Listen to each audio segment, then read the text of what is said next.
En revanche, on a quand même vu Ressé et surtout Ben Arfa avoir plus de temps de jeu qu'il était prévu. Ouais. Et c'est vrai que, à mon avis, ils ont été déçus. Pastore, en 10 minutes, il a mis tout le monde d'accord là-dessus. Mhm. Et en plus de ça, je pense que Ben Arfa, là, il va vraiment avoir le moral en berne et que la saison va être surtout très très longue pour lui parce que quand Ressé se saisit du ballon pour aller aller tirer le penalty, Ouais. là, je pense qu'il envoie un message aussi dans le vestiaire en disant bon, ok, je cire le banc. Mais j'ai une occasion, c'est moi qui l'a saisi. Et d'ailleurs, c'est pas négociable. vous regarderez C'est lui d'ailleurs. l'attaquant. Hein. Ouais, mais vous regarderez, c'est vrai que j'ai vu que Ben Arfa effectivement était dans la zone et que bon voilà. Trop il gentil, est pas non, forcément mais par trop contre, gentil, c'est pas Athènes. une question de trop gentil, c'est Dans ce que milieu. là, il a la chance de jouer plus de temps, ce qui n'était pas prévu. Ok, on est d'accord. Il a encore perdu beaucoup trop de ballons. Il n'est pas encore lâché parce qu'il a besoin, besoin de rythme, de jouer les matchs. Mais Ali, c'est son caractère Mais dans le aussi haut niveau, qui lui fait tort. Mais dans le comme haut PSG. niveau, d'abord, c'est avec le peu de temps que tu fais la différence. Et pour l'instant, il n'arrive pas à la faire. Oui,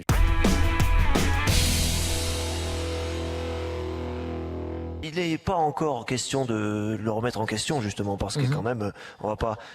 Bien sûr, les médias vont parler de mini-crise tout de suite, dès la première défaite, parce que, bien sûr, le Bayern n'avait encore pas perdu en championnat cette saison, on le sait. Mais lui, il a un petit matelas de confiance quand même.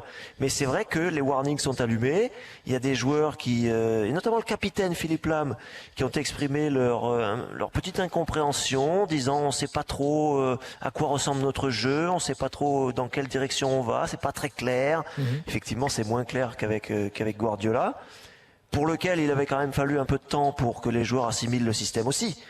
Mais bon, voilà, en résumé, Ancelotti ne va pas être mis en doute, mis en question tout de suite, mais avec le nombre de matchs nuls qui se sont accumulés récemment et cette défaite-là, évidemment, on va se poser des questions à l'approche du match à grand enjeu qu'il va y avoir pour le Bayern lors de la réception de l'Atlético Madrid en décembre. Ouais. Parce Alors que justement, la première place de la poule de Ligue des Champions se jouera là, et là il y aura un vrai enjeu évidemment.